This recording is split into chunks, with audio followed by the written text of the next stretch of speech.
Welcome one and all to the setting of the Kawasaki Todoroki Stadium and match day 2 of the AFC Champions League Elite. The inaugural AFC Champions League Elite, the new look to Asian football, and the 12-strong East region where the top 8 will make it through to the round of 16 to join their successful counterparts from the West. It's a long way away, because this is just the second of 8 match days, but the start has been positive for both of these teams, Kawasaki Frontale of Japan and Gwangju from the Republic of Korea.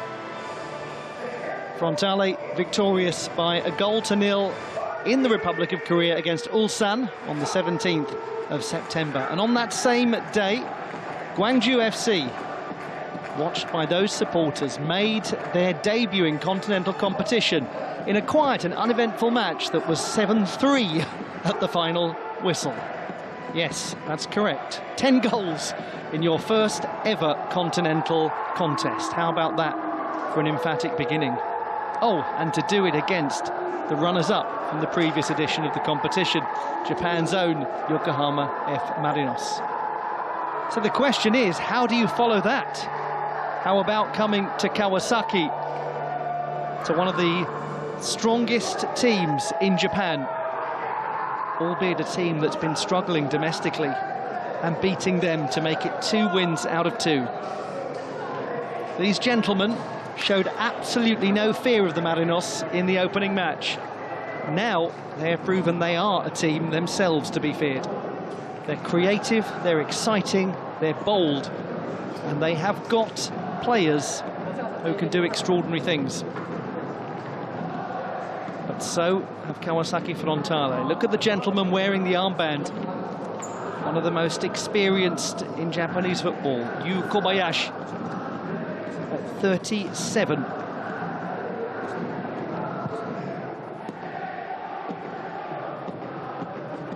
And they will, as ever, be in front of fantastic support, the Kawasaki Frontale players. It's a great place to visit, the Kawasaki Todoroki Stadium. You leave the main station, walk your way through the streets of this commuter city just outside of Tokyo proper. This time of year, the weather very agreeable. Summer coming to a close in Japan. The cherry blossoms have long faded, and they tend to start quite early in Kawasaki. Everything around the stadium is in the colours of Kawasaki Frontale. The shop fronts, the vending machines, there are billboards, posters, everywhere you look. They adore football in Kawasaki. And why not? Because this is the team that has been the team of the J-League in the last decade or so. It's just that times are changing, and now Frontale find themselves 11th in the table with only 2 wins in their last 5 fixtures. It's been a difficult time for them. It's not been that much easier for Gwangju, who are 7th in K-League 1.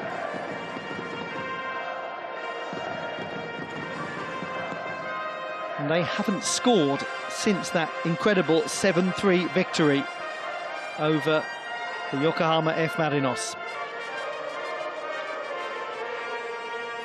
Sometimes domestic form translates impeccably to continental competition. Sometimes teams are unrecognisable when they step out of their own country onto the continental stage. Let's find out.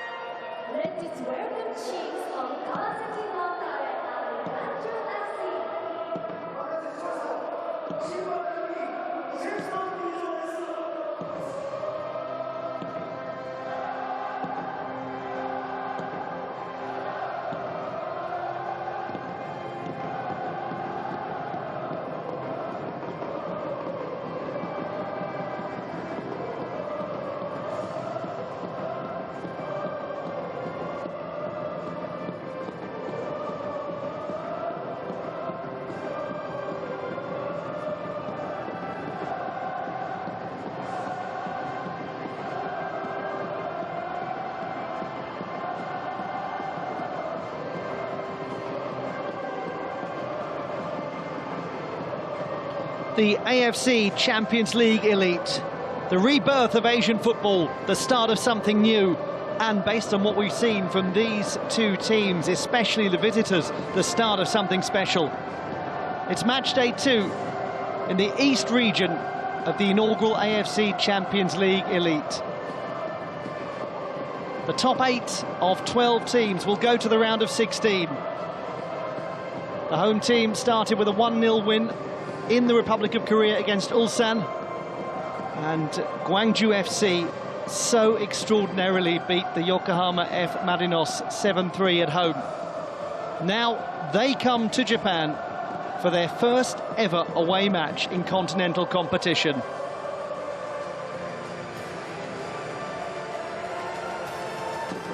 And look at the experience that they will have to take on. A very different sort of prospect. A goalkeeper in Jung Seung-ryong, who's making a 70th appearance in the Champions League. They took advantage of an inexperienced continental debutant in goal in their previous match. Gwangju FC made life very difficult for a youngster guarding the net for the Marinos. It won't be the same today, but they have got creativity and boldness to their game. They are fun to watch.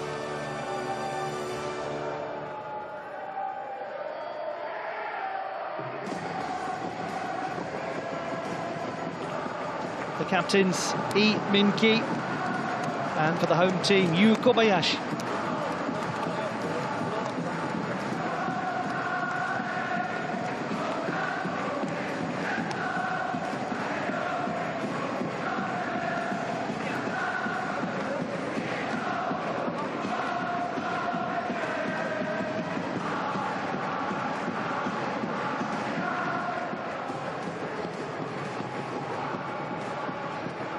Jung Seung-ryong makes his 70th AFC Champions League appearance today and is one of the most experienced goalkeepers out there. Newer to the home team is centre-back number 44, Cesar Haidar from Colombia, who recently joined on loan and who looks strong. It's a day for veterans in attack, with club legend number 11, Yu Kobayashi, up front, wearing the armband and being supported by number 41, Akihiro Ienaga. Can experience win the day? And they have got players in reserve to call upon, like Edison, who scored 6 in the league this season. Mohamed Qasim Sarai, 44 from Iraq, who's refereed in the AFC Asian Cup as well as the Champions League. On many, many occasions takes charge, supported by his colleagues from the United Arab Emirates, including Mohammed Obaid in the video review studio.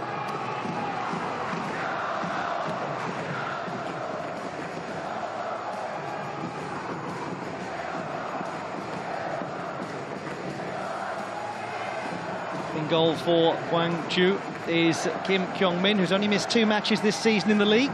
The captain is number 3, Lee Min-ki at fullback, who spent his whole career at the club. The player to really watch out for is number 7, Jasir Asani, left-footed right winger. He scored a hat-trick in the opening contest against the Yokohama F Marinos. And number 11, Gabriel, is a brilliant and strong yet flamboyant player who can make life extremely unpleasant for nervous defenders.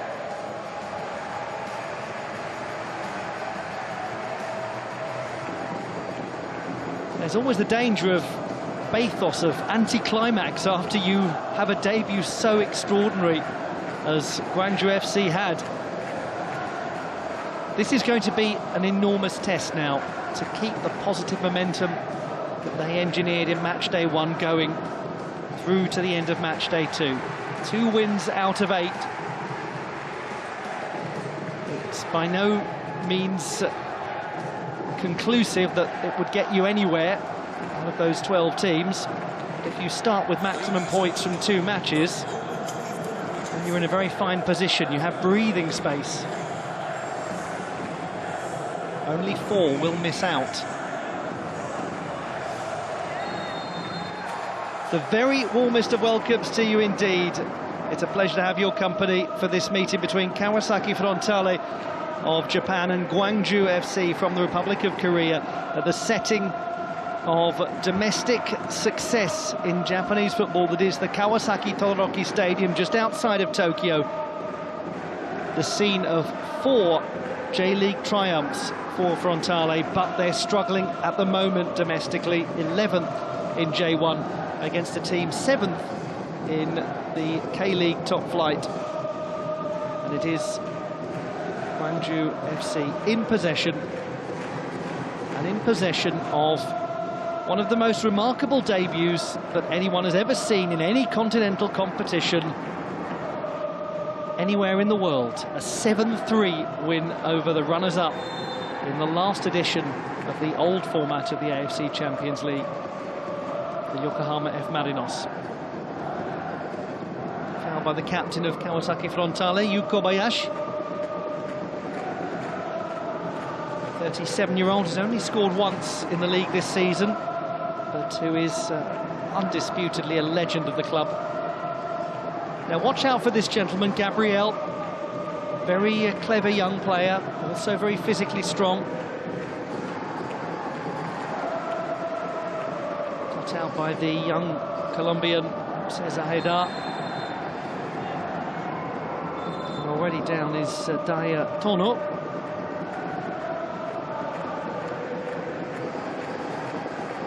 Certainly was clattered into by Kim Jin-ho.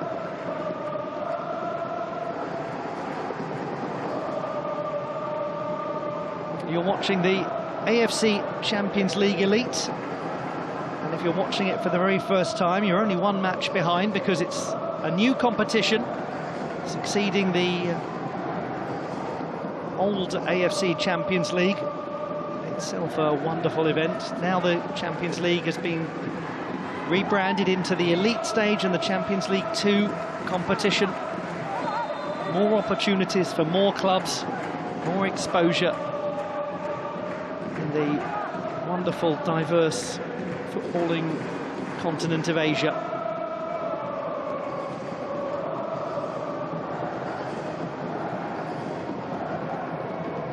Kawasaki Frontale won their first match.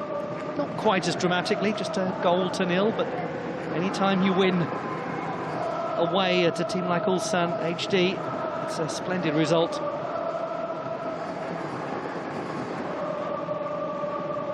Here's the captain of Gwangju, Lee Min-ki, 31-year-old, born in Seoul. A little way away from Gwangju, which is the 6th largest city in the Republic of Korea.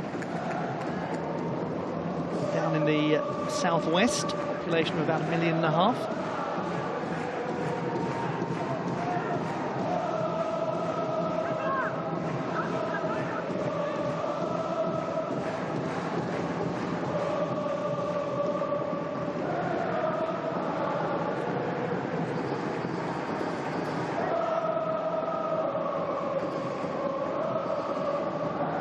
I'm sure you can hear the really imposing noise of the Kawasaki Frontale crowd as a great burst through came there from the midfield from Park Tae-jun wearing number 55. That's a nice thought. Number 18 is Ho Yul, born in Gwangju, another who spent his whole career at the club. Vermeskirchen under a little pressure. Born in Maastricht in the Netherlands, but Japanese. Had his under-23 debut for Japan in 2016.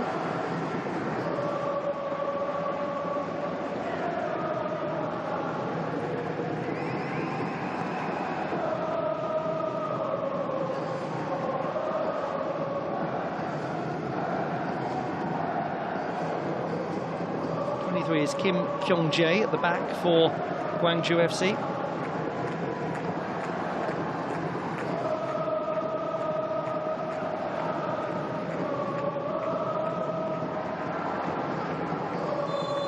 It's a very different feeling. I say very different, it is an entirely different feeling from the start of Gwangju's first match, where there was an enormous amount of space early on for their wide players. Toro Oniki is an extraordinarily experienced manager and will have prepared his defence for the threat of number 7, Jasir Hassani. They'll try to keep him out wide as best as possible, to keep him stuck to the touchline, not able to cut inside and to exploit chances to shoot with his left foot from in front of goal, just outside the area where he's so dangerous. Game number 380 in charge for Toro Oniki, which he has won 210 matches. Brilliant record, albeit over the last couple of seasons it hasn't been as strong.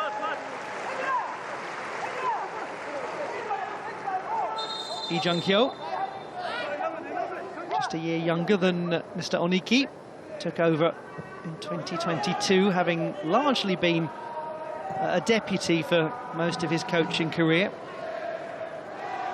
Did have a brief spell as the head coach of Arjo University, but mainly an assistant manager at clubs like Jeju United. Played on by Yu Kobayashi, and it did force Jasir Hassani into a quick decision.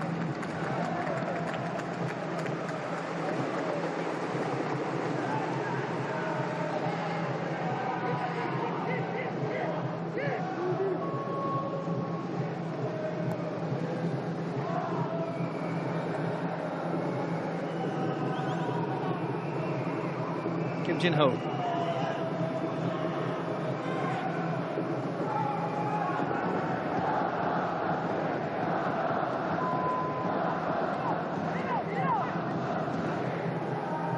Gabriel. Just the right move. Min-ki just takes a little touch off number 2, Kota Takai. Very young and promising player. To Jung Ho-yeon, and there's a test for the young defender Cesar Haidar, the Colombian on loan from Bragantino, the Brazilian leagues.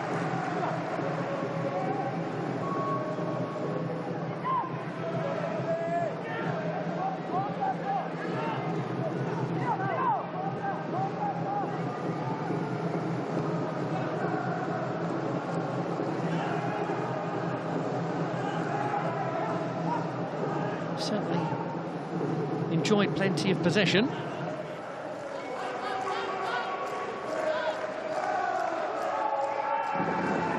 player that one has to be very cautious of when it comes to Kawasaki Frontale is the gentleman closest to the ball there, number 41, Akihiro Ienaga, who is such a fine decision maker. As we look at 77, Yuki Yamamoto. He's in a holding role generally in the midfield.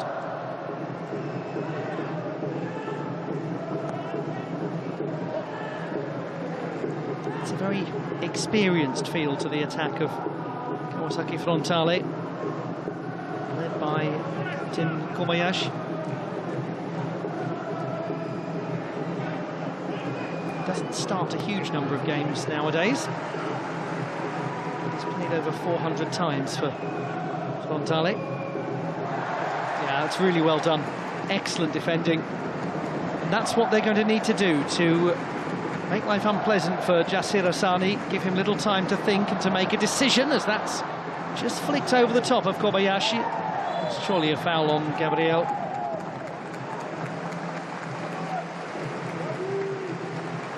But all of this came from winning it back from Hassani.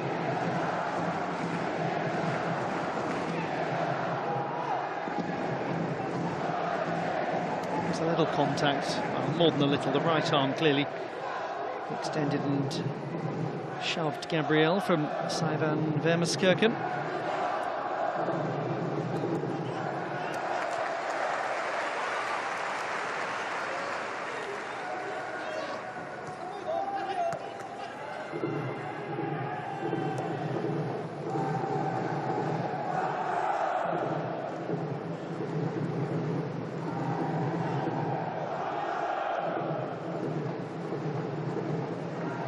Chung Jae to the captain E.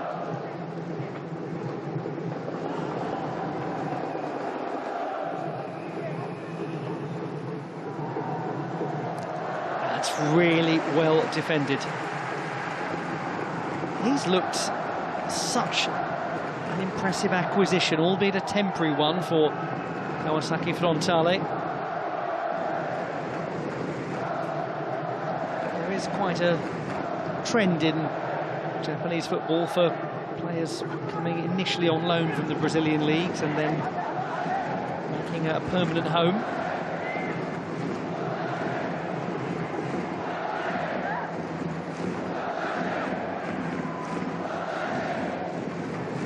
Brilliant from Gabriel. That's what he can do. Oh, it's an excellent ball too. Very nice football from Gabriel. The chance was Ho Yul's, who's only scored once in the league this season. It's a tight and impressive turn, and it's a good decision too. Really quite a simple save for Jang Sang-ryong. But good architecture to the move.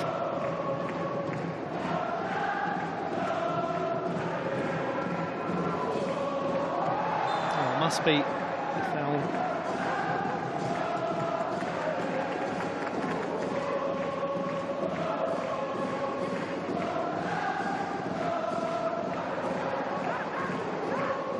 Kobayashi is surprised that no further action was taken. Such a deliberate attempt to impede him and not to play the ball. Jung Ho-yeon.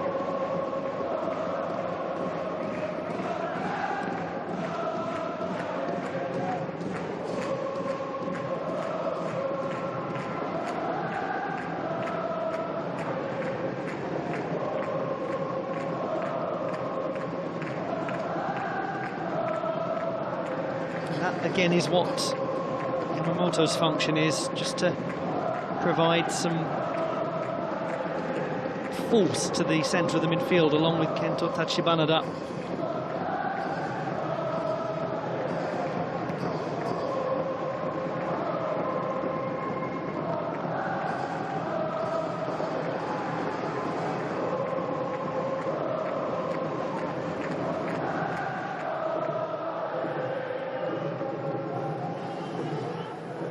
Teams in each region, of which 8 will go through to the round of 16.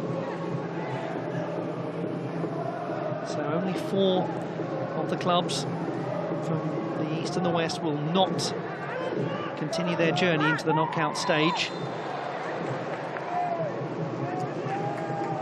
But nonetheless, that becomes a very real possibility if you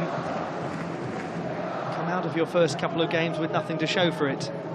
These two teams are in buoyant mood after their first round of fixtures. If either of them takes a win today, then they're just going to feel on the crest of a wave as we go into a big series of World Cup qualifiers and a little break in Champions League Elite and Champions League 2 football.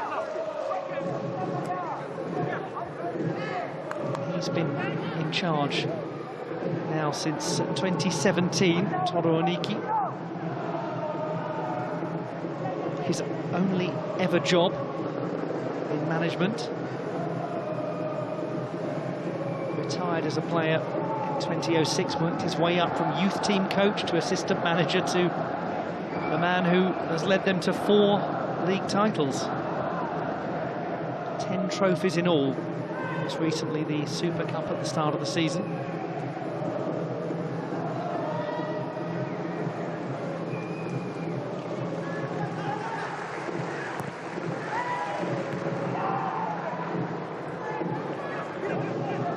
Jung Ho-yeon.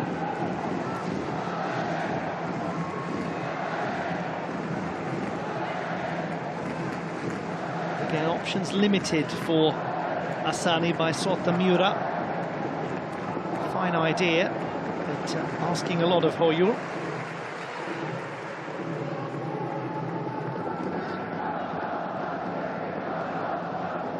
they certainly know Kawasaki Frontale, and they'd be, extraordinarily negligent not to know that there's that one that drifts wide from a very dangerous position. They know that Jasir Hassani cannot be allowed to shoot from the edge of the area. They're trying to restrict that.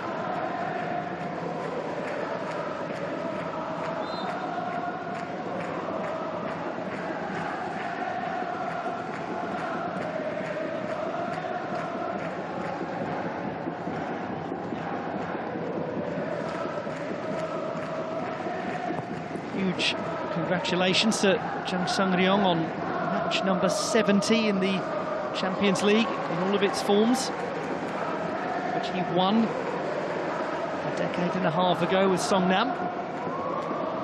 A rare opportunity for Frontale to attack, and they'll get a corner kick courtesy of Daya Tono, making his 16th appearance in the Champions League.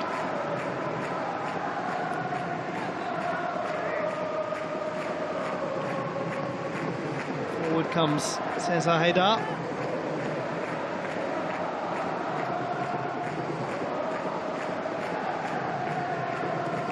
Also from the back, Korta Takai. He has scored a couple of times in the league this season, Takai.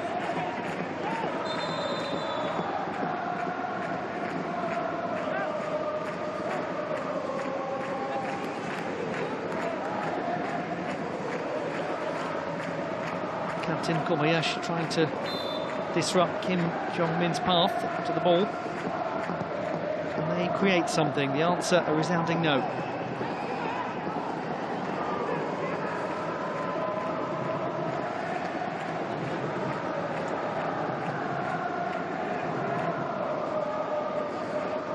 Head up.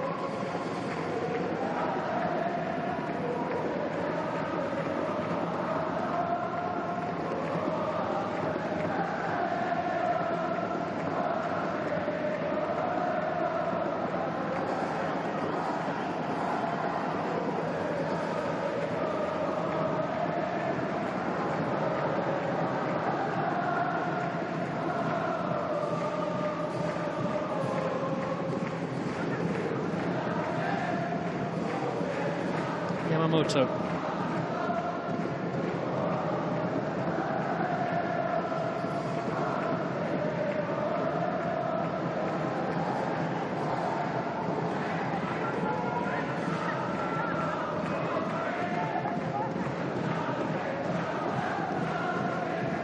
Well, it's been a very composed beginning to their first away match in continental competition for Gwangju FC of the Republic of Korea. Of composure, that was not composed, and it's a great chance. Oh, that's going to be a penalty kick.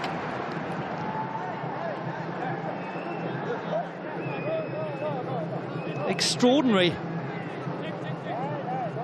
Just as I was praising the composure of Gwangju FC, a reckless ball out of defence from Kawasaki Frontale, and it's led to a chaotic situation and a chance for the visiting team.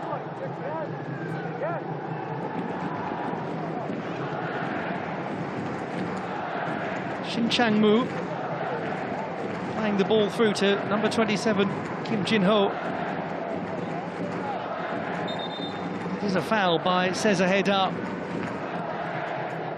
His start to the game had been full of confidence, of assurance, and then this has happened.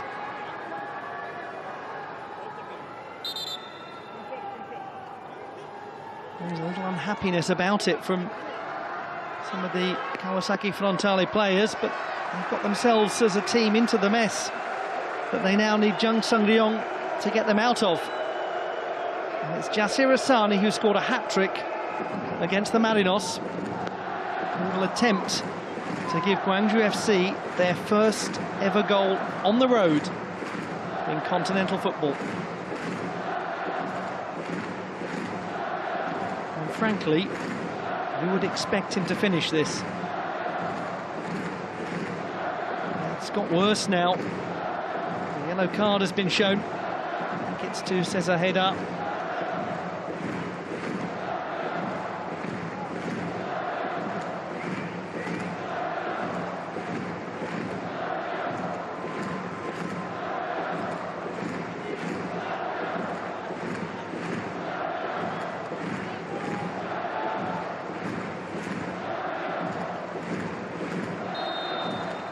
Jasir Asani, scorer of a hat-trick in the first game. Oh, that's a wonderful penalty kick. It's 1-0 to the visiting team. After the foul from Cesar Heda, the Albanian international Jasir Asani converts from the penalty mark. It is Kawasaki Frontale 0, Gwangju FC 1.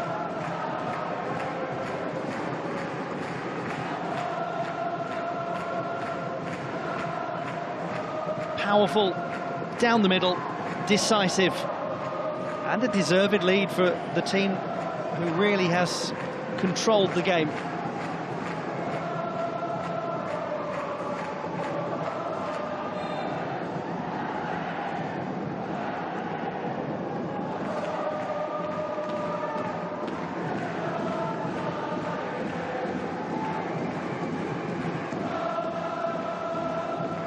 Some way still to go. And should Toro Oniki decide at the half-time interval that there isn't enough happening in attack in terms of movement, in terms of decisiveness, then he may choose to bring on someone like Edison, Marcinho. They have a decent squad upon which to draw. Also, top scorer so far this season, Shin Yamada. We look back at the passage of play that led to the penalty kick, and that led to the yellow card for Heda, and that led to the goal.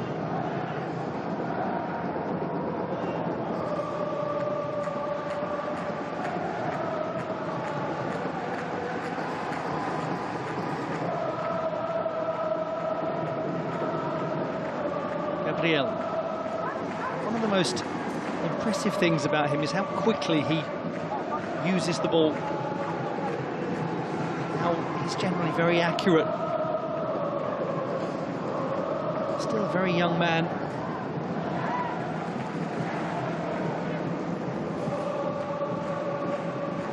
Just 22, the Brazilian who came from the Portuguese lower leagues at the start of the season.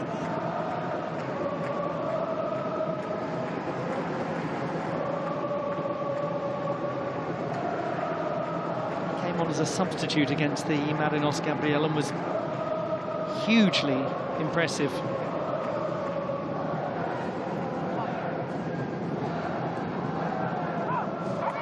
That was almost really nicely worked out of defence. Just the final pass that was the issue.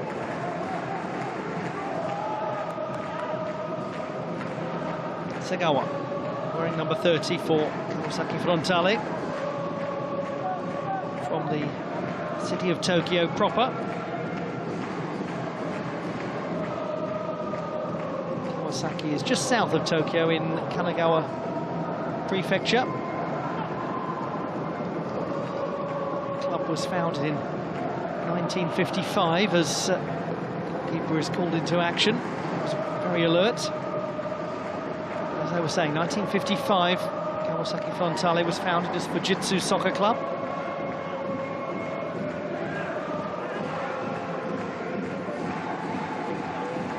Gwangju FC, much newer entity, founded in December of 2010.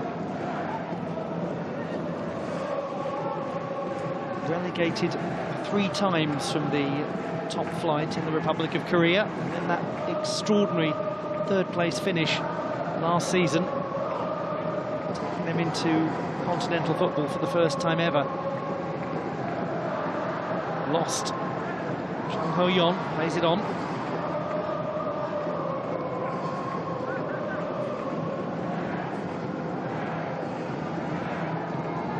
A few little errors here and there. Another one from Frontale defensively. Nicely on from Gabriel to Jung Ho-yeon. Back to Gabriel. Beautiful play. What a shame that he could not finish. It's another elegantly constructed piece of football. And that is a fine pullback too from Jung Ho-yeon. That angle really illuminating just how extraordinary it was that Gabriel couldn't get that on target. And he scored 7 times in the league this season. 9 goals in all competitions. Must be regarded as a real moment of fortune for the home team.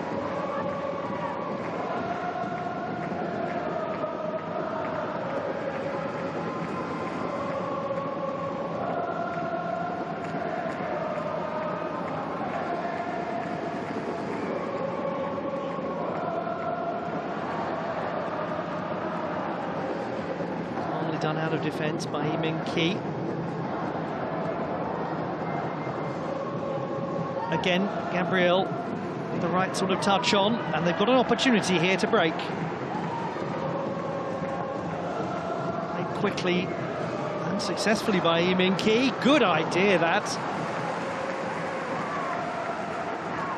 But for him, the 39-year-old with so much experience at this level, comfortable. Hit by Hoyul. But those were the kinds of shots that made life very difficult for the Yokohama F. Marinos in the first game.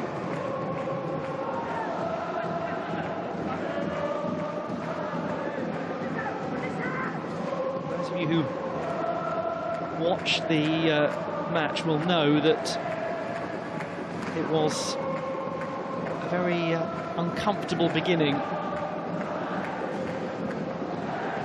for the team that were the runner-up in the previous edition of the competition. We had a very young player in goal in Riku Terakado, making his first start for the club.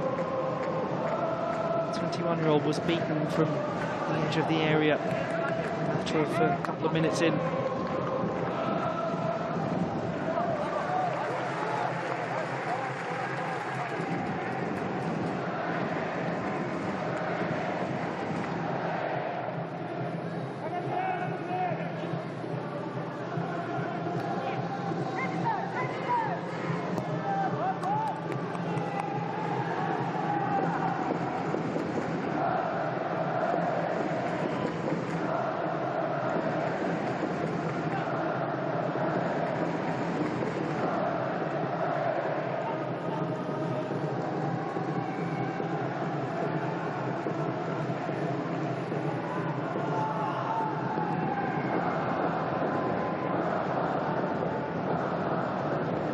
Su, number 15, playing it out of the defence.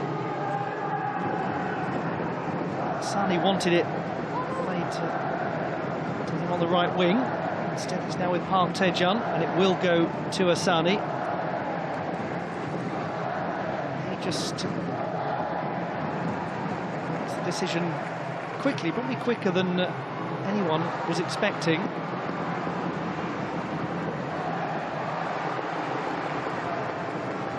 More intensity to Kawasaki Frontale's play now, trying to pressurise just a little more.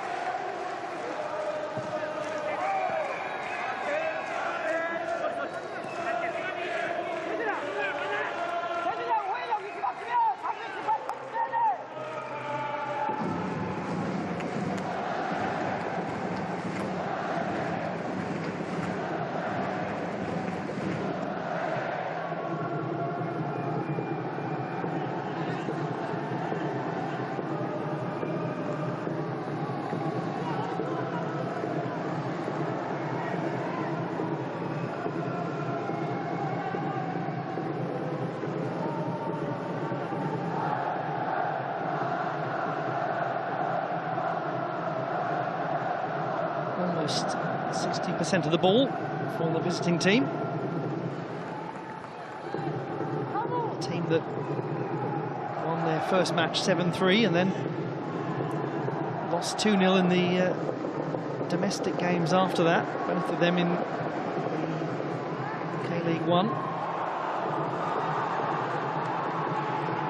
Little space.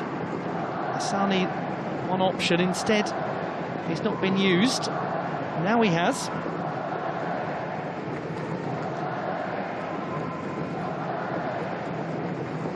Now, well, just had to take a pace back there, didn't he, Shin Chang-mu?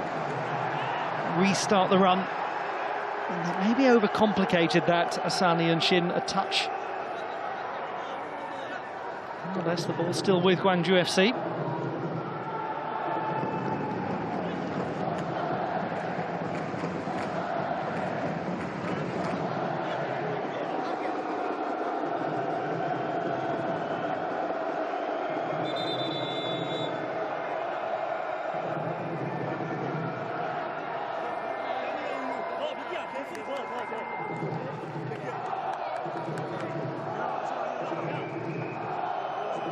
From defence, players like Kim Kyung-jae.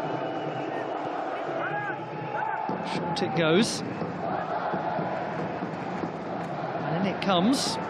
Away from danger immediately by Tachibanada. Ienaga couldn't keep it in. Huge congratulations to Akihiro Ienaga, who recently scored his 100th competitive goal. 53 of them have been for Kawasaki Frontale.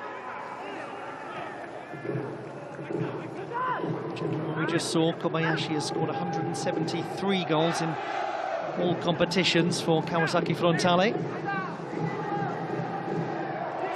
The goals have been far less frequent over the last few years.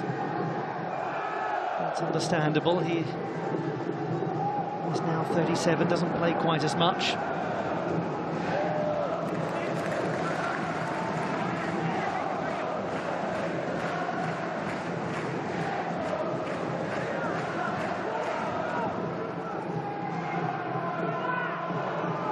Tachibanada.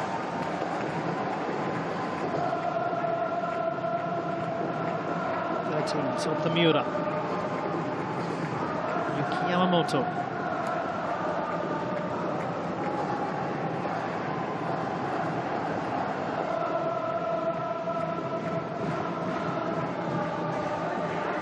And Vermiskirchen.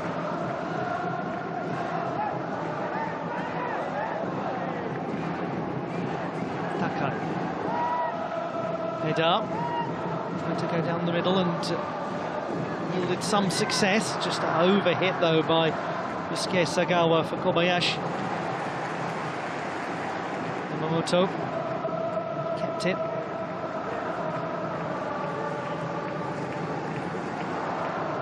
Yamamoto to Yu Kobayashi. Better from Kawasaki Frontale.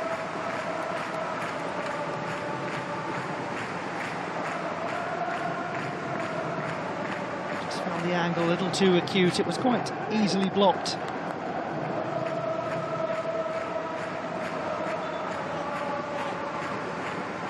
He scored 15 times in the AFC Champions League, Kobayashi.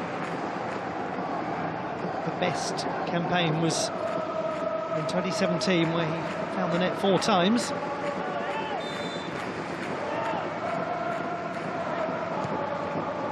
It's quite a good corner kick. Takai, who's played 20 times in J1 this season, scoring twice.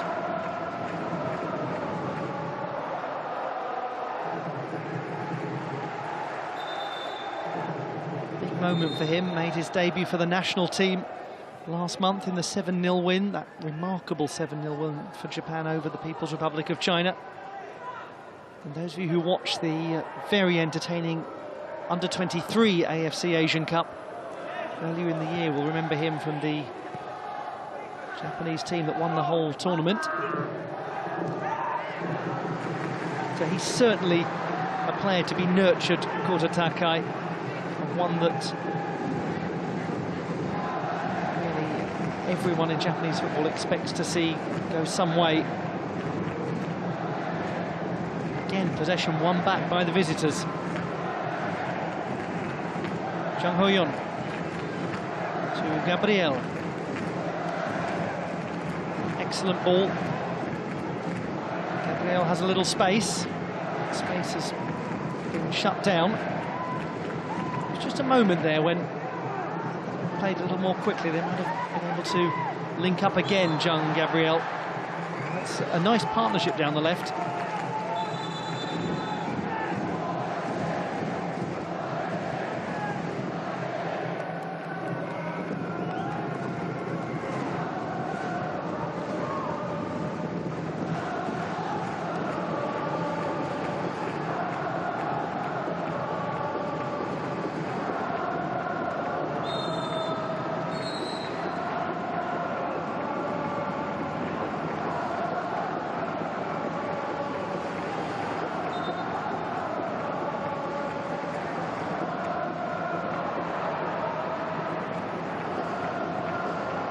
Good ball, very good ball, and a little touch from Kota Takai, stopping the danger. Shin Chang-mu, the 32-year-old, seemed to be very close to going one-on-one with Jang Sung-ryong.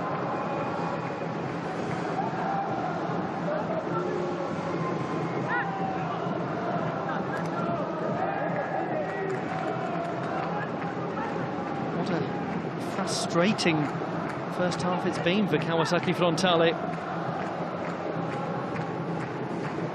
Wondered if turnaround had been coming. They've won 3 of their last 4 matches in all competitions, although in the league it's been 2 wins and 3 losses in the last 5. Just very uneven, unpredictable. Last match was a 5-1 win at home to Albirex Niigata, but before that a 2-0 loss at Nagoya Grampus, and that after the win in Ulsan. So you just never quite know what you're going to get from them. Maybe for Gwangju FC there's that complexity of trying to maintain positive football domestically while throwing all of your energy into the Champions League for the first time. A lot of clubs have found that when they become new members of the Continental Club. Cesar Haidar only half away. Dangerous situation this if they get it right. Brilliantly defended by Sota Miura. He allows Asani the chance to steal the ball back.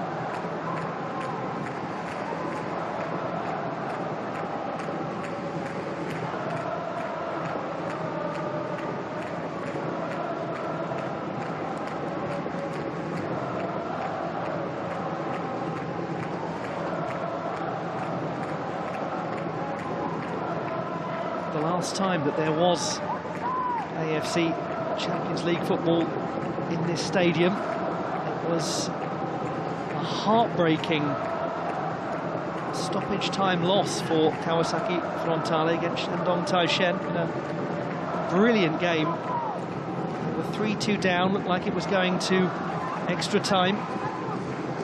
They'd won the first leg with the same score, and then almost last-second winning goal. Yenaga's ball on.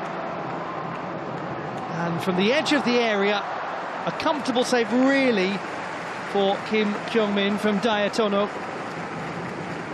But a good piece of play from Kawasaki Frontale.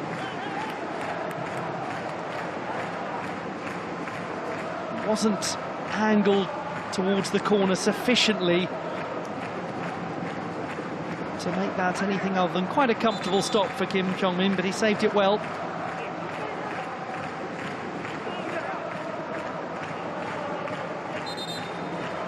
It's the busiest he's been.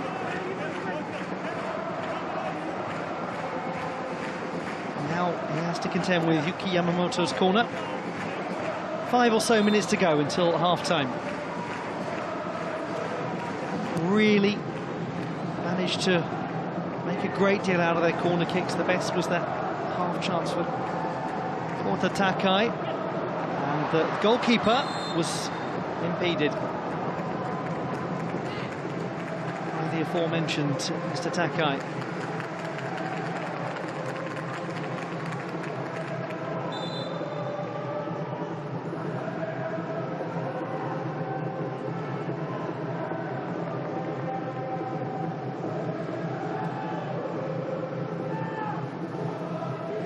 Just to return to that loss that Frontale had against Shandong Taishen, the atmosphere transformed in the stadium in the most extraordinary of ways, because it was a very unpredictable match, one where there was a constant flip-flopping between jubilation and anxiety, ultimately ending in devastation for Kawasaki Frontale, who've still, despite all of their success, have never gone beyond the quarter-final stage of the Champions League.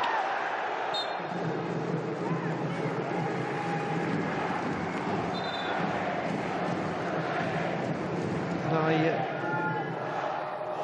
had the, depending on which way you look at it, fortune or misfortune to walk back through the streets of Kawasaki to the station with the loyal Frontale fans, and there was just an incredibly quiet atmosphere, one that's really rare in this city. Normally, even when the Frontale fans lose a game, they're chatting away as they leave the arena, but this time it was just very, very quiet. They couldn't believe they'd lost it in the last moments.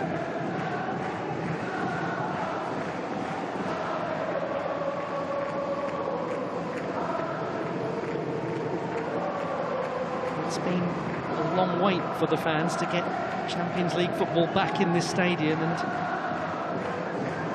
it's once again not enormously enjoyable for them. They're still loud.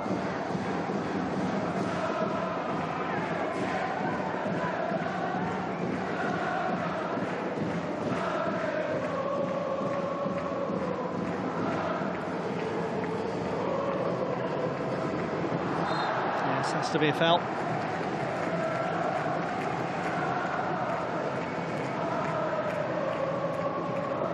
Yanaga.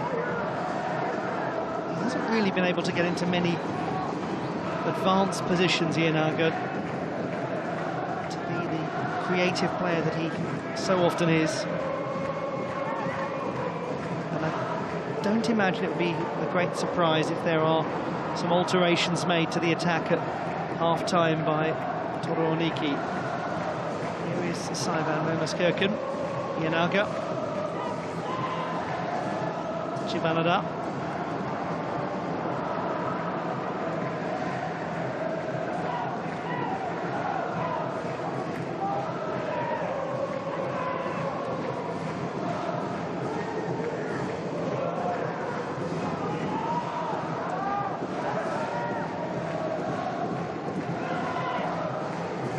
It easy to find an opportunity. It's disciplined and secure defensive work from Gwangju FC, frustrating Kawasaki Frontale. Kobayashi having to come quite deep to get involved in the build-up. Segawa's the furthest player forward, and they found Segawa. Excellent idea, and very well saved by Kim Kyung-min.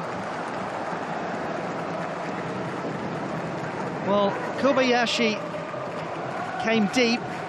Segawa occupied the central position. Had to really stretch to make contact with it, and it hits the left knee of Kim Kyung-min. What a good save from the 32-year-old. Segawa's only scored once in the Champions League. That was for previous club Kashiwa Reysol in 2018.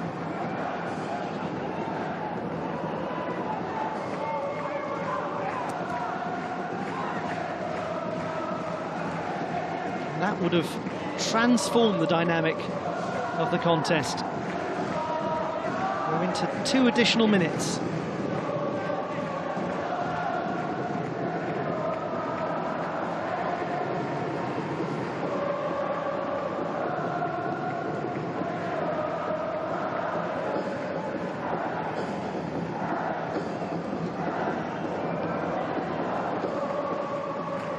Yamamoto.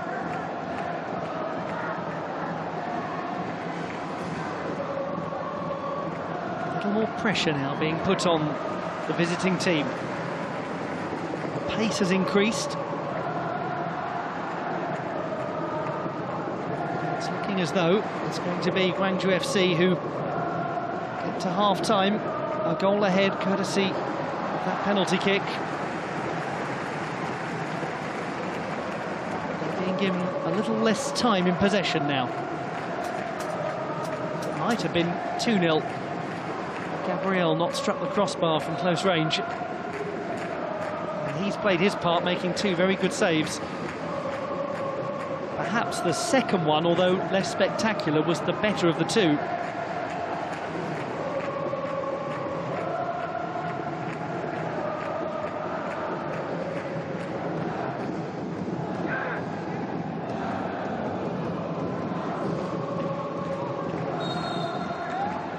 Very interesting, a first half that's seen Gwangju FC marginally control the game and get reward for it after Cesar Haidar conceded a penalty kick that Jasir Asani converted. But nonetheless, his team have been under a little more pressure, with Kim Kyung-min making a couple of very good saves, particularly from Yusuke Segawa right before half-time. It preserves the lead for the visitors.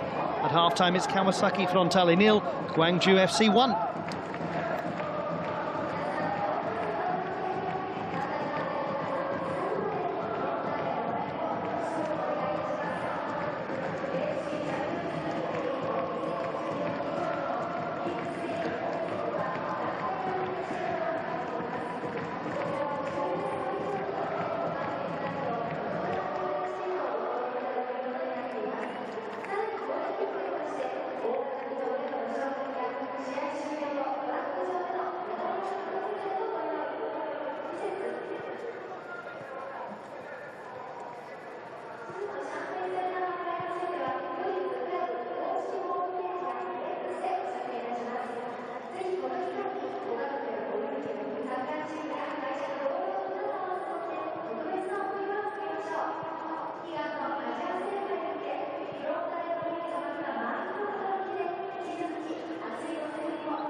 at the Kawasaki Todoroki Stadium on match day 2 of the inaugural AFC Champions League Elite. It's been a strong start for Gwangju FC. Penalty kick from Jasir Asani in the 21st minute. The only goal so far. Signs of improvement, though, from Kawasaki Frontale just before half-time. They're poised to bring Asahi Sasaki into the defence. Gwangju FC might be pondering the extent to which they could be 2-0 up. Gabriel hit the crossbar.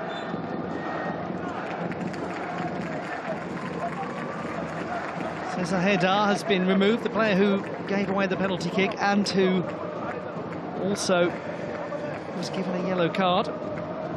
Another change is being made, but this time by the visitors. They've brought on Lee Hui-gyan, wearing number 10, who spent his whole career at the club and who scored against the Marinos in the second half of match day 1. He replaces Shin Chang-mu in attack.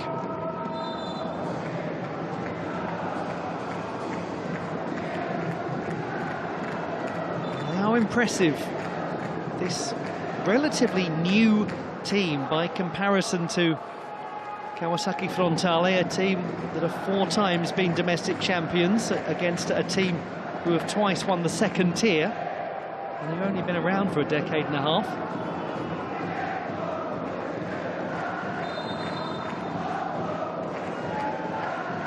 We begin the second half on match day 2 of the inaugural AFC Champions League Elite. Kawasaki Frontale 0, Gwangju FC 1. The goal scored from the penalty mark by Jasir Asani. And already Gwangju FC with pressure being put on their opponents at the start of the second half.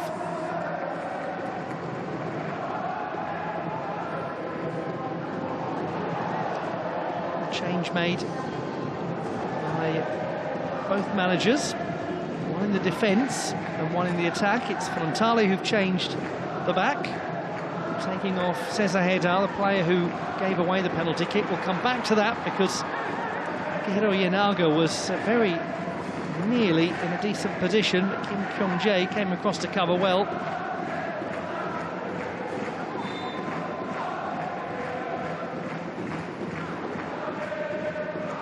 No change to the attack at the moment. The veteran still leading the way, but we may see people like Shin Yamada as the game goes on.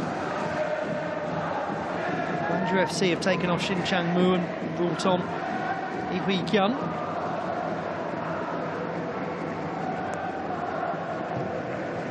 So we shall see what impact it all has.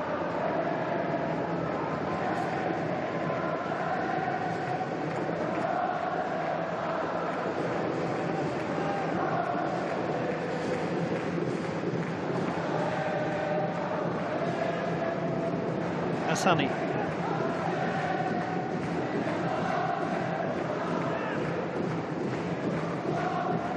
Kim Jin-ho.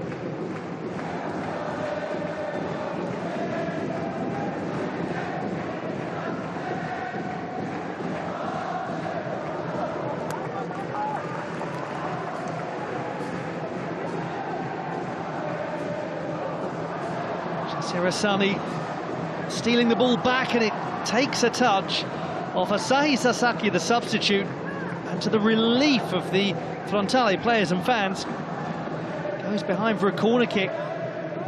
But it's yet another curious moment defensively from the home team.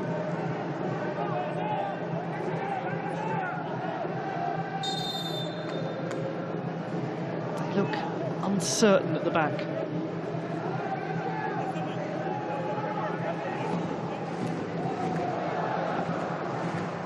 Tae-jun,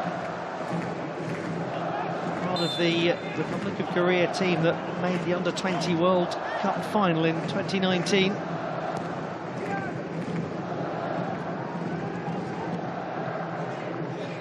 Just about kept in play by Lee Min-ki.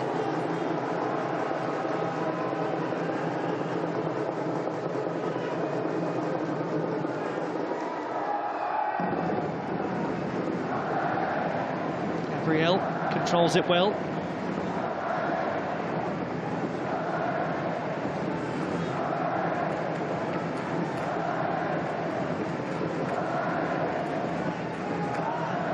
Should be space to get the cross in, but maybe a little ponderous in the delivery, allowing Takai the chance to block it.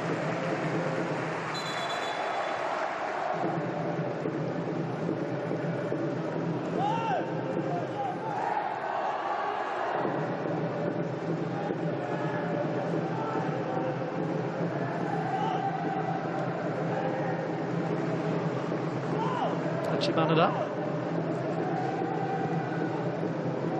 to the substitute Masai Sasaki, who is in his second season at the club, graduate of Ryutsu Keizai University.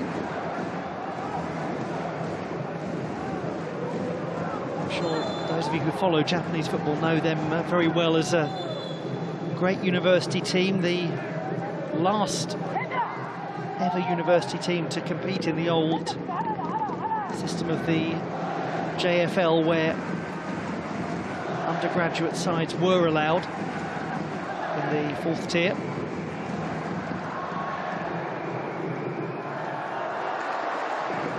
Eventually their relegation ended that association that the university clubs had. Foul on Yusuke Segawa.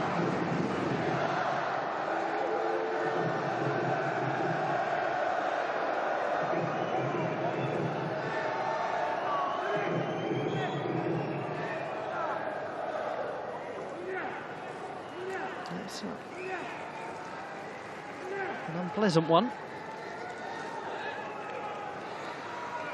There it was. Park Tae-jun.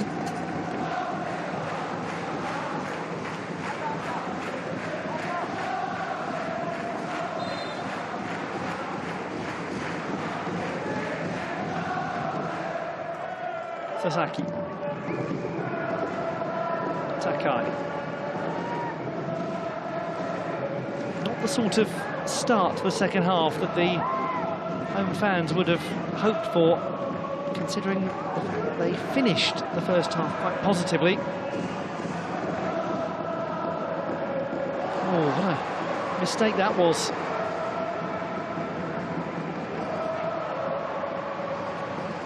All the way from fullback, Kirken couldn't utilise that good position he got into.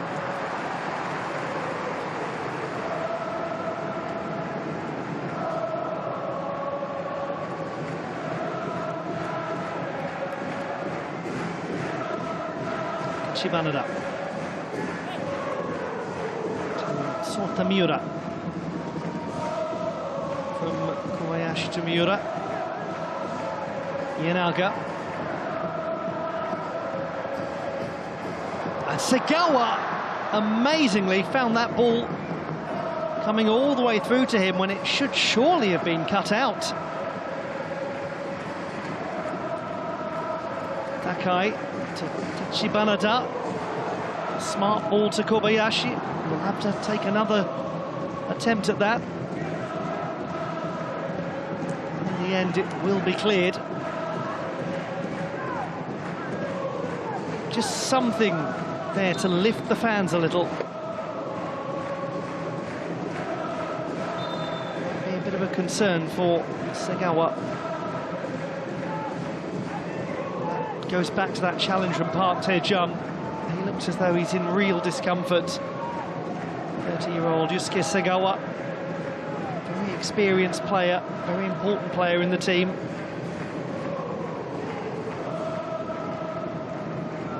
Meanwhile, there is a video review for a penalty kick. It didn't last long.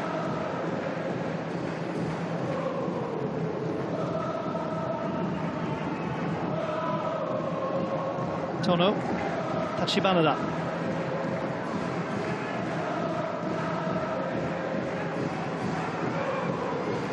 Van Kirken, nicely dealt with by Byung-jun Soo.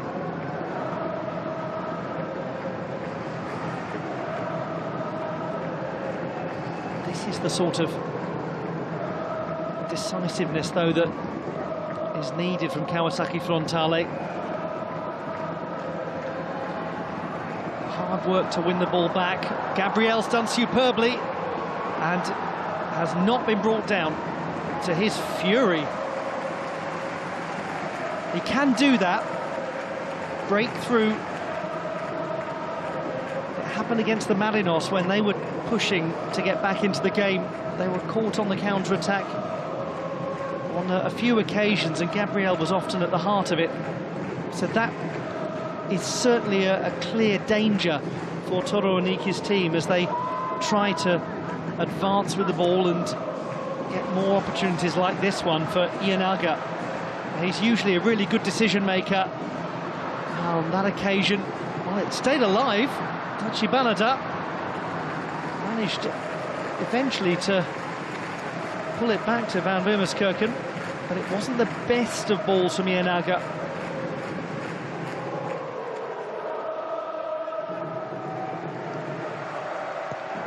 Did well there, didn't he? Kento Tachibanada, to have the wherewithal to play that to the fullback on the edge of the area.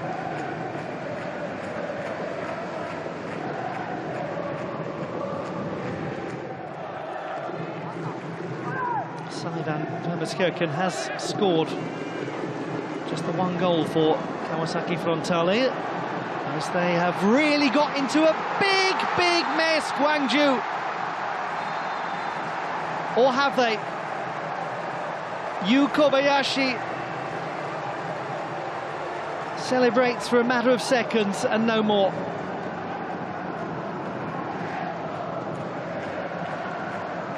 Well, it looked as though we had two goals that had come as a result of defensive errors. It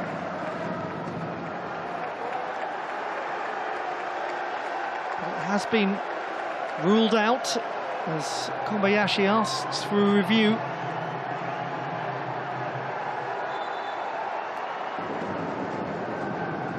Let's look at it again.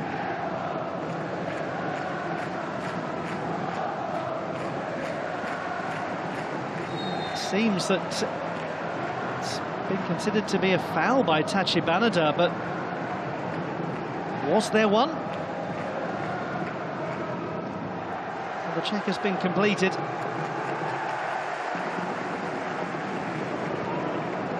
That was a good finish from Yu Kobayashi. His only real chance of that sort of clarity. He did have an opportunity from a more wide position in the first half.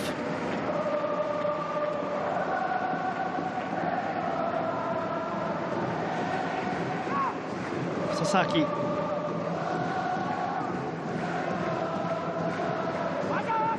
It may nonetheless bring something of a lift to the Kawasaki Frontale players.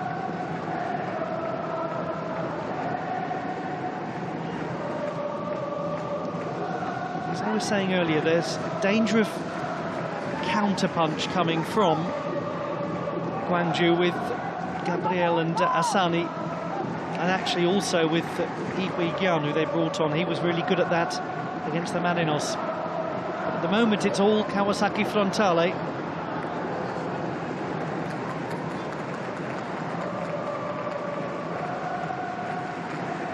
Well, it was that little intervention from Tachibanada there that was considered to be sufficient by the looks of things.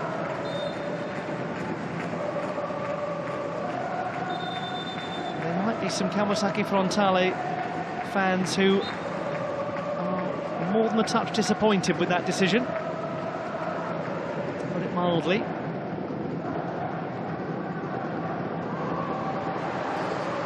But they look invigorated, don't they?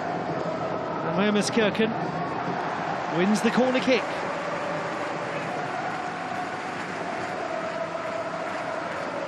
Joined the club in January, having played for 4 teams in the Netherlands.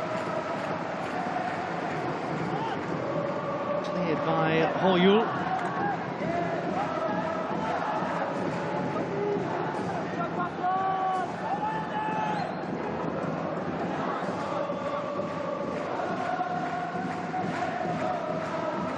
to see some attacking changes made by Toro Oniki, or will he now just wait to see if things continue to get better and better, because it's all so much more positive. Sagawa over the top. They're getting closer. Ayatono cleverly finding Sagawa. Goalkeeper close to touching it. May well have done.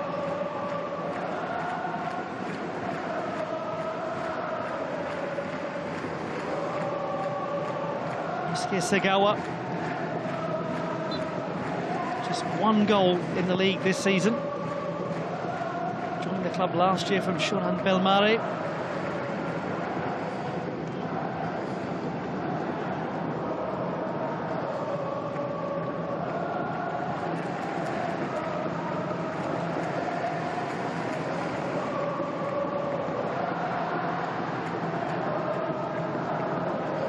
Gabriel is fouled. He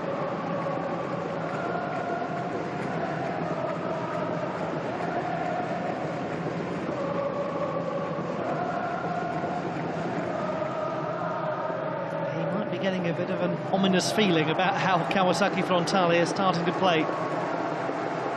But what his team did so well in their win against the Marinos was get stronger as the Marinos got stronger.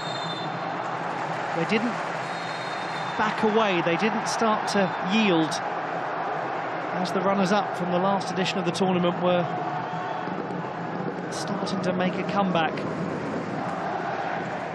And Gwangju FC will need to not try to hold on simply for the next 30 or so minutes.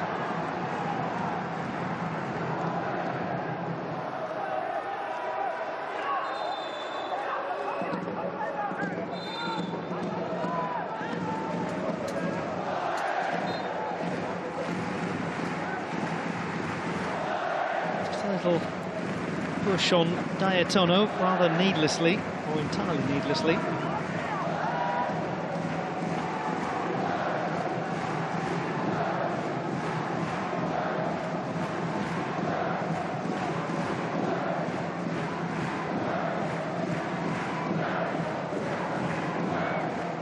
Only a couple of shots on target so far for Kawasaki Frontale. Two good saves from Kim Kyung-min.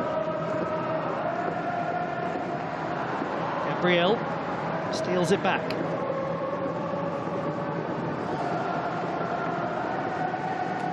Just gives time for the support to arrive.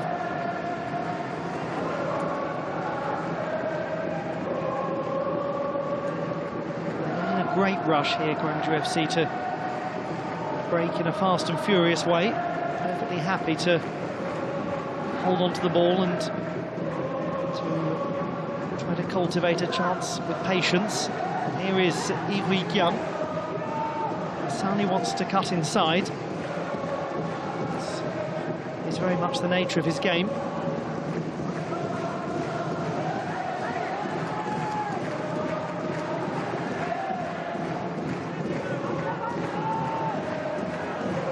It's so interesting how Jasir Sani has become this high-profile member of the Albanian national team because of Silvino, his manager's tactical needs and that determination to have a left-footed right winger.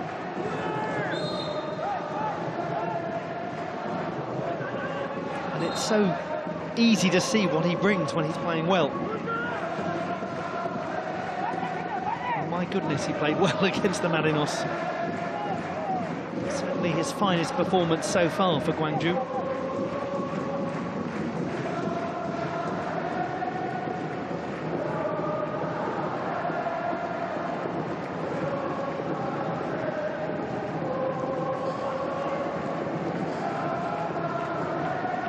Gun, look for Gabriel.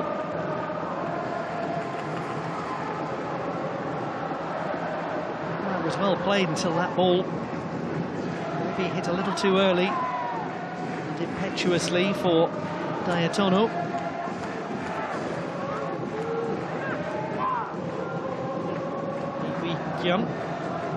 Asani, who has seen so little of the ball compared to the game against the Marinos. Good coverage there from Tono, he was alert.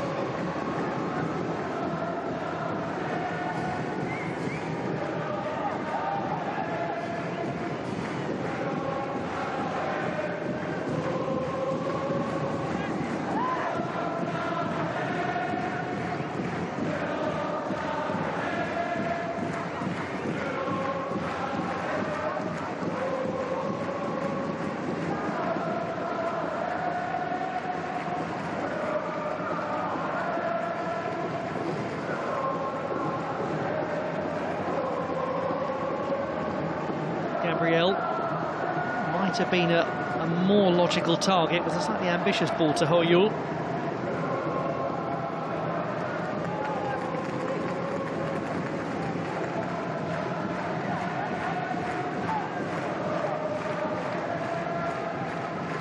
Now the change is coming, and the gentleman on the right, Shin Yamada, scorer of 14 goals in 32 matches in the league this season.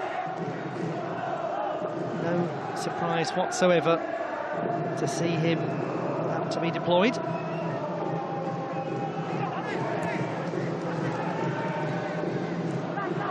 Still very new to professional football, Shin Yamada.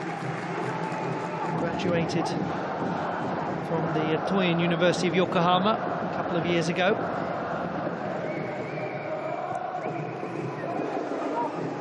They need his goal-scoring quality from domestic football to translate to the Champions League Elite.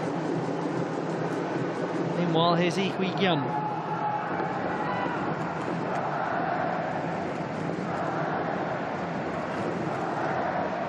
Gabriel looking to try to find Asani there and get him involved. Instead it's Gabriel. Brilliant. Can he finish? Oh, it's such a great idea, and it just lacked the target. Cleared by Sasaki. Very close, though, once again from Gwangju, and once again Gabriel at the centre of it.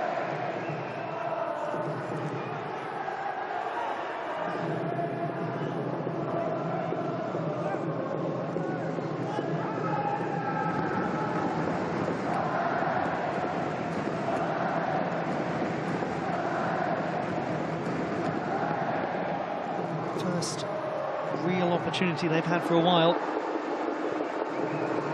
And a little more possession coming with it. They do have moments of really clever, intricate football, don't they? And those substitutions will be able to be made by Toru Oniki.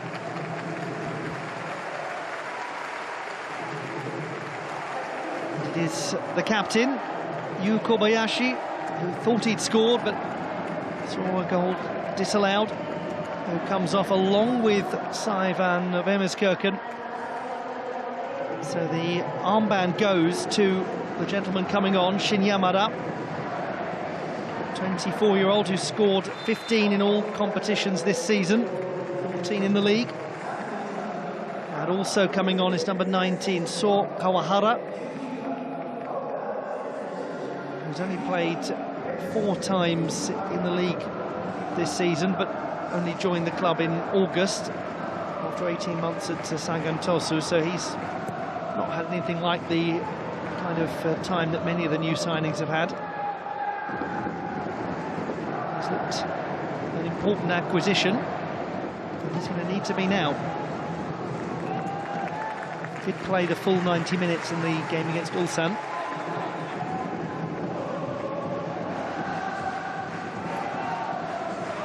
But if anyone can affect that transformation of the match that Kawasaki Frontale need in attack, it's Shin Yamada.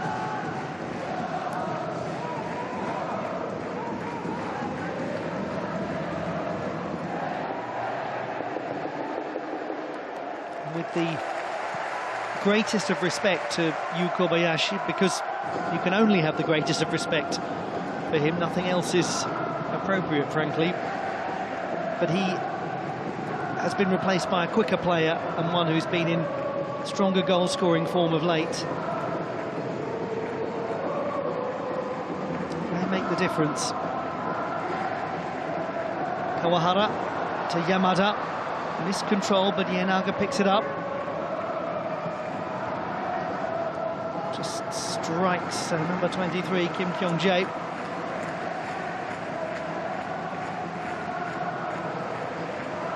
Started his career, saw Kawahara at Ruasu Kumamoto. He was there for a few years before going to Sagan Tosu.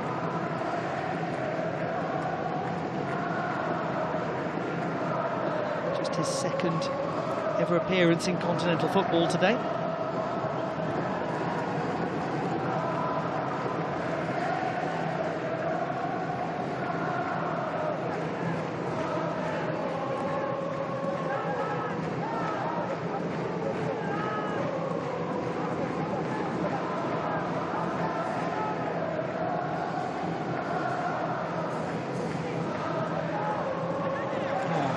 Really overhit by Asani. Now it's the turn of Lee Jung-hyo to make some changes. Yamamoto. Kawahara.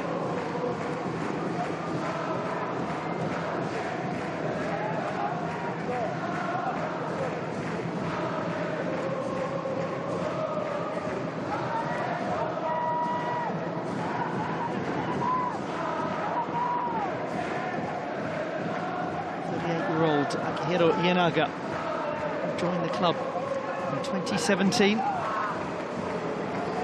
Kawahara. Can they produce a ball of quality? There is your answer, but at least the attack continues. Sotomiura. Asani trying to get it away from him, couldn't. Yamamoto. Yamada, will he get it back? Not quite. Yamamoto will. Still, it's Yamamoto, and it's all too easy for Kim Kyung-min.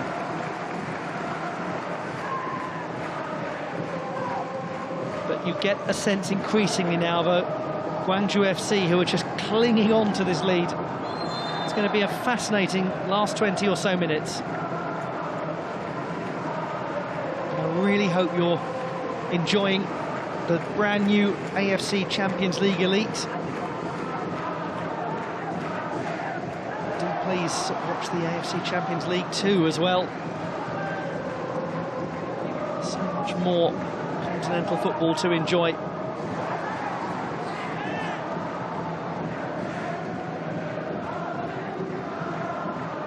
Exciting developments also coming in women's football in Asia with the Women's Champions League 2. So there is just so much to enjoy when it comes to football in Asia under the umbrella of the AFC.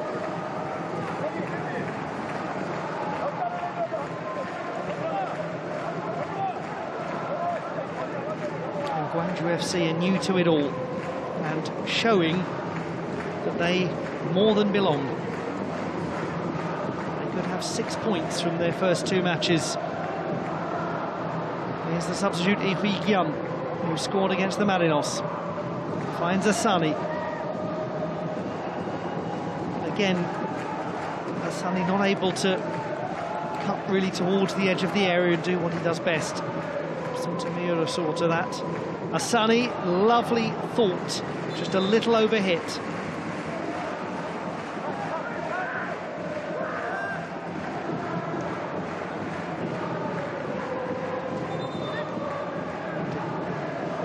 That Gabriel's time in this match is over, along with number 18 Ho-yul. So we're going to see Lee Kun-hee, 26-year-old in his 3rd season at the club, wearing number 20 coming on, along with number 30 Choi Kyung-rok, who's scored 3 times in the league this season. So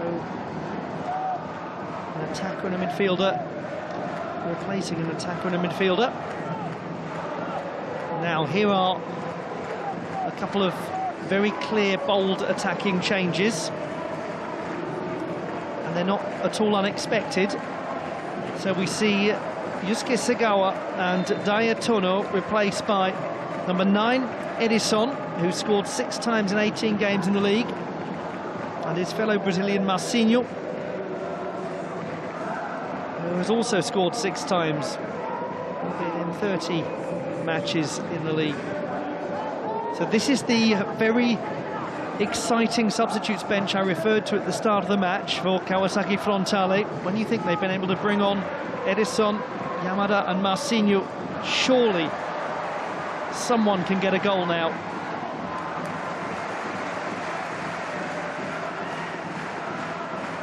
Edison has only played twice in the Champions League, but he's scored in both of those games. They were the round of 16 matches against Shandong Taishan. Marcinho scored 6 times in the Champions League, including 4 in the last campaign. Yamada yet to score in the Champions League. Yenaga. Again, they're getting close.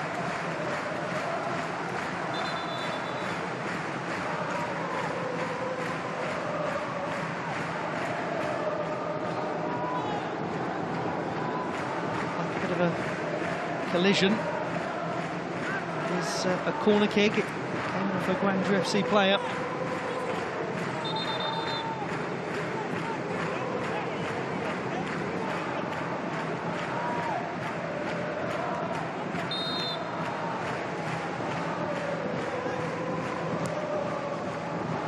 Decent quality, and Marcinho's shot is blocked. It's kept in play by Asahi Sasaki. A more challenging corner kick on that occasion. Again, jabbed away, but the attack continues.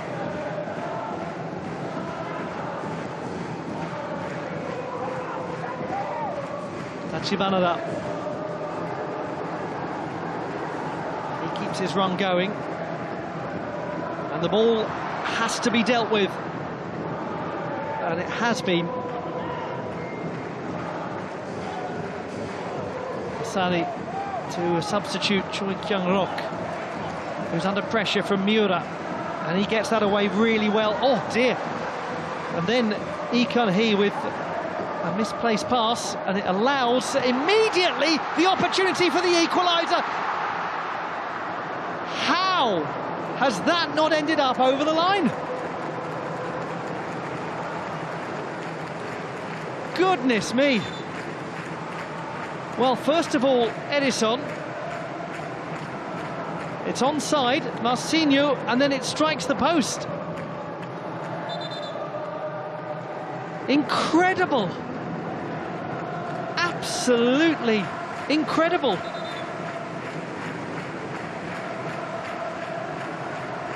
Will it be one of those days where they just cannot score? Gabriel hitting the bar for Gwangju earlier on, and a Brazilian for the other team striking the post. There was a brief video review for a possible penalty kick. It didn't endure.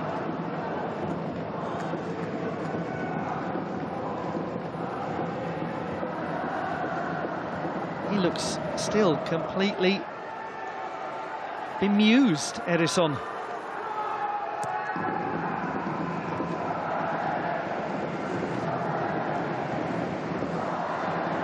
Meanwhile, a little indecision from Kawasaki Frontale, allowing Lee Kun-hee, who was the player who gave the ball away that led to the chance for Edison, an opportunity of his own.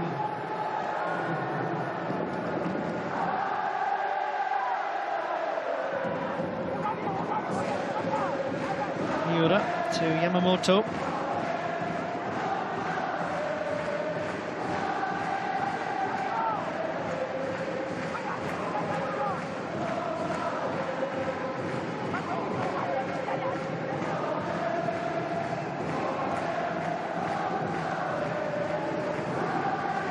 Kawasaki Frontale 0, Gwangju 1. But it might change. It's looking more likely than ever. Still, it's only that penalty kick from Jasir Asani that separates the teams. Sasaki is tempted, maybe too tempted. It is a corner kick, so not the worst outcome.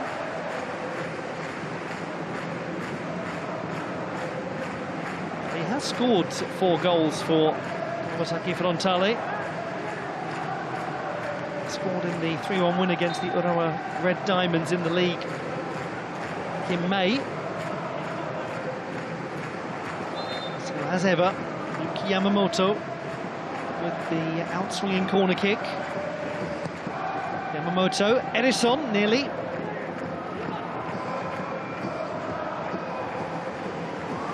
Back in it comes, great ball, well cleared with Kota Takai, the target.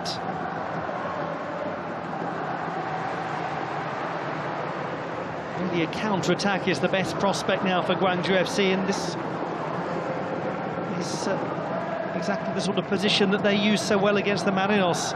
E to Asani. Asani, oh, he just wants that chance to hit it. Marcinho steals it from him. He was working so hard there, Asani, to get the chance to shoot. Yenaga, beautiful ball! Amazingly, it's not converted again. And it's another of the substitutes, Shin Yamada. Won back brilliantly by Marcinho. And the creative force of the team, Yenaga, seemed to play that just beautifully to Yamada. Did the goalkeeper put him off, perhaps? This might tell us more. Another moment of bemusement and bamboozlement for Kawasaki Frontale.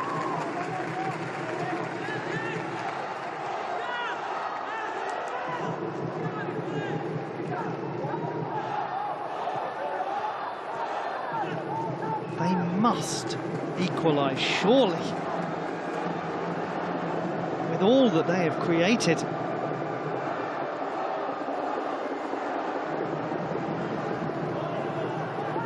If they cannot do so, it will be one of the greatest missed opportunities that we've had in the first 2 match days.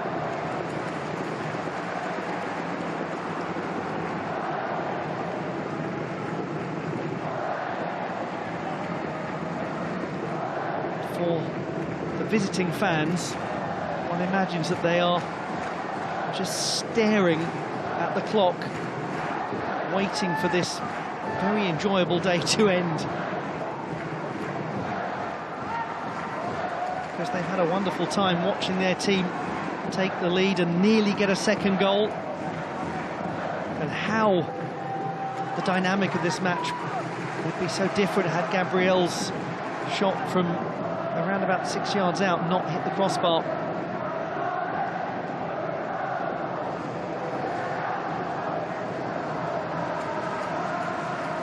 Yenaga wants some movement, didn't really get it. Yamamoto goes to the left flank to Sotamura. Ball from deep. Edison misses it. Yenaga will pick it up. He's starting to show his creativity. And then a wayward swing from Yamamoto.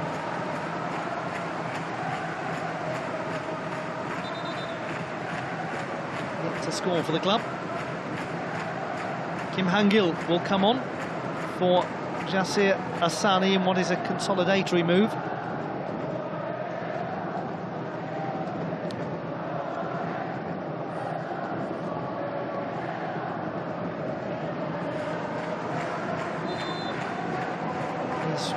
Run hard, Asani. He's had to defend a lot more in this game than he did in the last one, and it will be his job now to bring freshness and to hold the ball, to get it out of danger. They're appealing for a handball. It seemed to be an awkward contact there for Kim.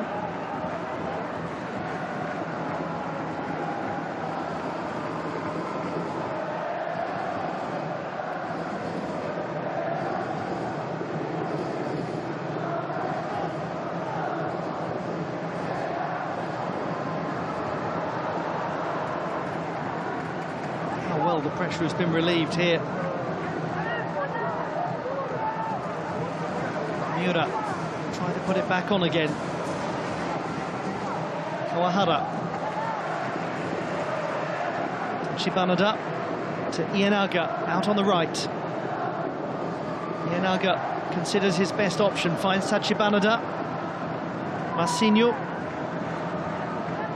The ball goes to the back post and just evades a decent angle of connection for Yuki Yamamoto.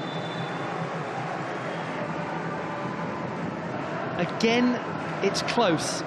Again, it's not quite.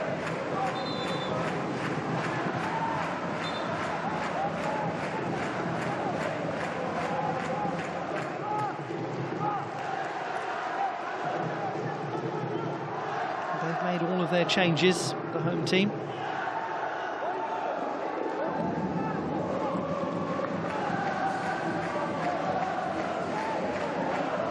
Final one is being made by Lee Jung-kyo. 26-year-old Lee Kang-hyun replacing Park Tae-jun.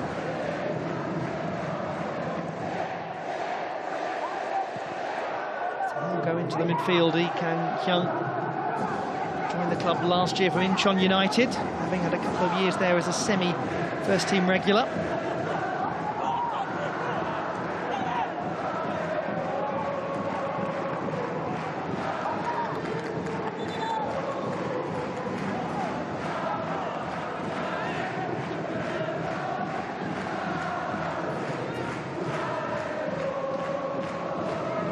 Still, the Kawasaki Frontale fans sing, as they do with such gusto in the unusual Kawasaki Todoroki Stadium, which, depending on where you're standing in the stadium, looks like two totally different buildings, because it has one portion that's very new and another that is a little more antiquated, let's call it well-loved.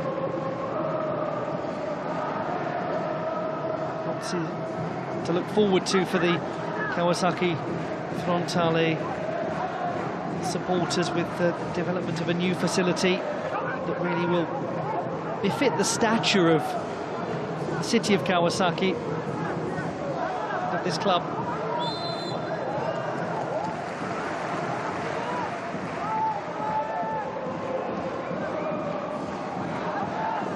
Can they equalise?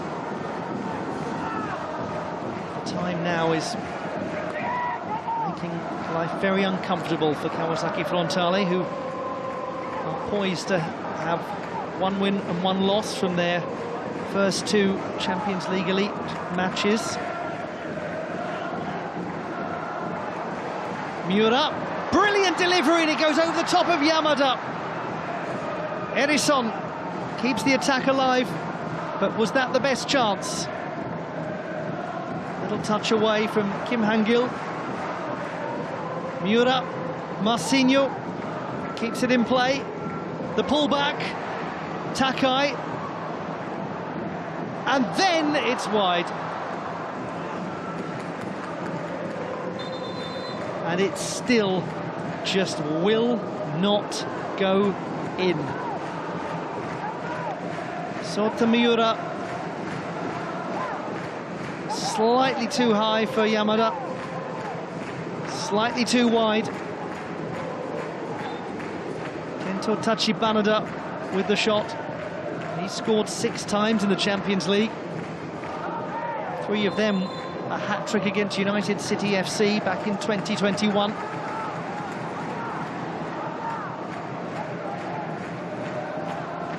Fell to Takai on the edge of the area, and he was not tempted to strike, or not sufficiently tempted. Maybe he might have been better placed to do so. Marcinho is fouled. He's going to get another chance to produce a delivery of quality. A little too tricky there for Kim Jin-ho.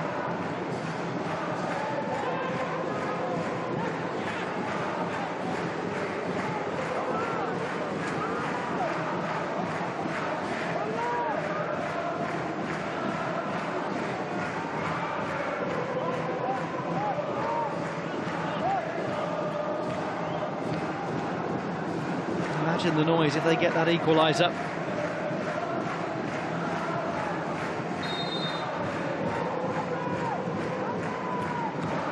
It will be Miura, it will be Yamamoto.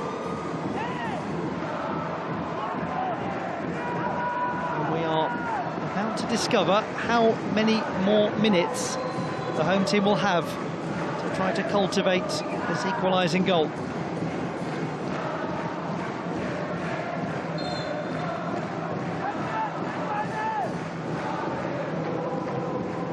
Really has been an enthralling second half, despite the lack of a corporeal product. They thought they had it with Yu Kobayashi's disallowed effort. 5 further minutes to play.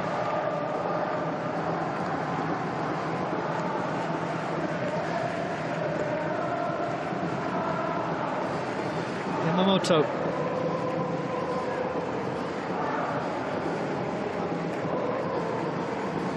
Gwangju hold on to win this game. What a phenomenal start to their first ever continental competition. Can you imagine saying to their fans before everything kicked off when the draw was made, how do you fancy 6 points against the Marinos and against Frontale? Yes, that'll do. We'll take that.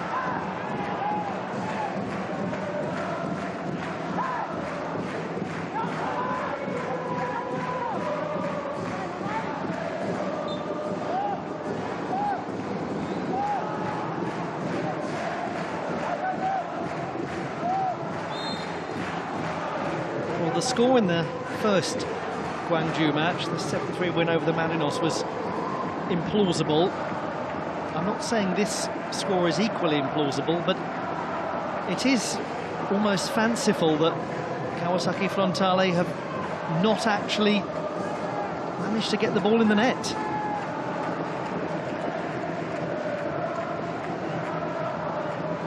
Sometimes as a football fan you leave a match thinking about the one big chance that your team didn't put in. Well, there'll be a lot of debate about which was the best of the chances, because they've had so many. Yamamoto for Marcinho, he's chested it down, and the goalkeeper blocks it. Excellently done by Kim Kyung-min.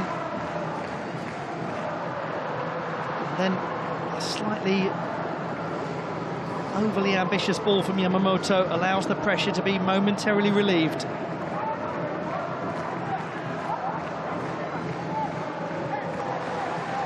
On back well by Sasaki. Yamada, can he find the right ball? Instead he goes through on his own. Yamada!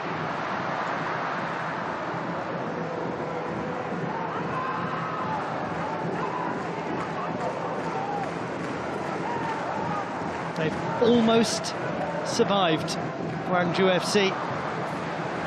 But here's Marcinho. Ienaga. It's not the greatest delivery, and it's an excellent claim from Kim Kyung-min, who clattered the back of his head as he landed.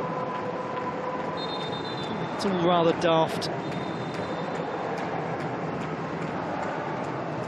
Frustrated Porta Takai.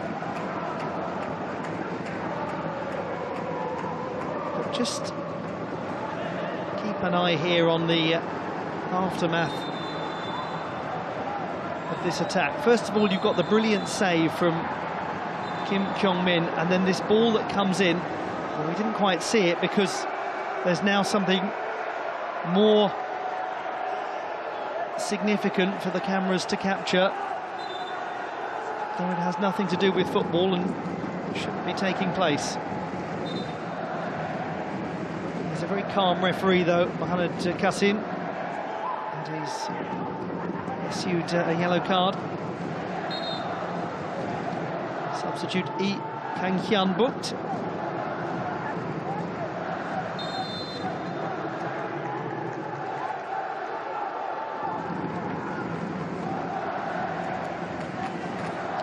Has all rather stalled the end of the match.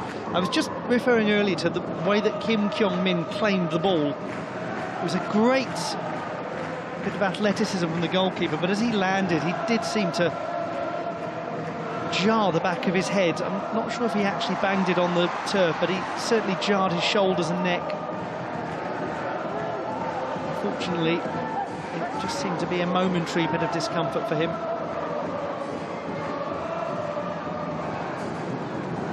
Now Gwangju just need to use up some time, not be tempted. That seems to be what they're doing. Or are they? There's space here for Choi Kyung-rok to make the victory safe, and he just goes wide. But that might have used up enough time. Jang Sang-ryong plays it short to Sota Miura. Is there time? A little aimless, that one, but not fully cleared. Bounces off Takai.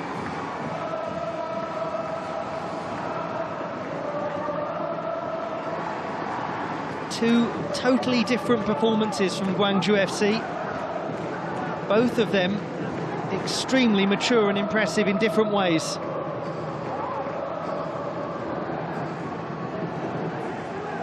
Hui Gyun.